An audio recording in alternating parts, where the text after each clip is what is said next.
Our top story this hour, the U.S. Secretary of State Antony Blinken and Defense Secretary Llyod will be traveling to India for the 2+2 Ministerial Dialogue in New Delhi next week. And the U.S. delegation, it will meet India's Minister of External Affairs Dr. S. Shankar, Minister of Defense Rajnath Singh and other senior Indian officials.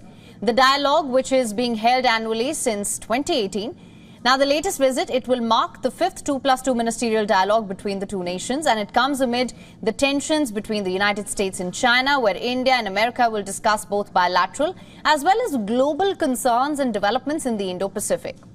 In a statement that was issued by the State Department spokesperson, Blinken's trip to India comes at the end of a more than a week-long trip. Ahead of the India visit, the U.S. Secretary of State Antony Blinken will be embarking on a visit to West Asia, where tensions remain on the boil as well. Blinken will return to Jordan, whose relations with Israel have sharply deteriorated over the Israel-Hamas war. Jordan, it's recalled its ambassador from Israel, stating that they would not return until Israel suspended its assault. Blinken, who also spent time in Jordan during a trip last month, following the October 7th Hamas attack by the Hamas militant groups, he will then be traveling to Israel on Friday. Blinken, who has visited the country multiple times since the war broke out, he will be holding meetings with members of the Israeli government.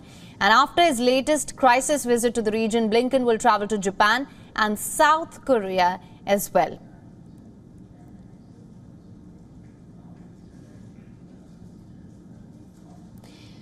Now, for more on this, we have with us our principal diplomatic correspondent, Siddhant, thank you so much for joining us. Now, as I mentioned, it's a packed schedule for Antony Blinken. He will be traveling to India, of course, for the 2+2 ministerial dialogue. Let's talk about the key issues on the agenda. What can you tell us? Well, India and US relationship is a very broad-based relationship which encompasses various areas from defense to, of course, the diaspora connect. We know that there have been high-level engagements, and 2+2 basically is an annual dialogue between the defense and the foreign ministers of the two countries.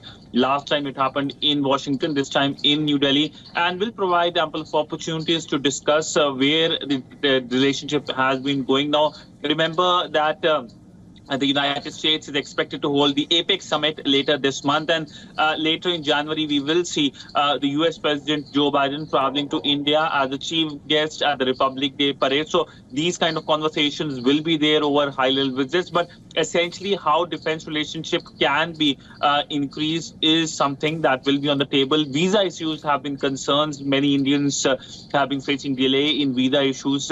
Is also something that India has been pushing forward to. But essentially, we know that the American side naturally will be talking about the West Asia crisis, and there have been convergences with both the US and New Delhi seeing the Hamas attack as a major terror attack.